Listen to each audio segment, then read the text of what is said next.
جی دوستو، آج ہم جس ڈرامے کے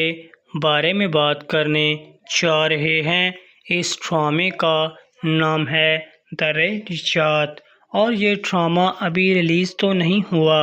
مگر محض 3 ٹریلرز کے عوض ہی اس نے اپنی دھاک بٹھانا شروع کر دی ہے اور ویورشپ کی نئی بلندیوں کو چھونا شروع کر دیا ہے، کیونکہ اس ڈرامے کی سٹوری اب تک کے تمام ڈراموں سے کافی مختلف ہے اور کافی اچھی بھی ہے، کیونکہ ہر ڈرامے کا مقصد ہمارے معاشرے کے اندر بننے والے وہ تمام مسائل جن کا حل کرنا بے حد ضروری ہوتا ہے۔ اگر ان کا بر وقت حل نہ کیا جائے تو 2 خاندانوں کے درمیان جو ایک نیا رشتہ قائم ہوتا ہے، ان دونوں کی زندگی ہمیشہ کے لیے تباہ و برباد ہو کر رہ جاتی ہے۔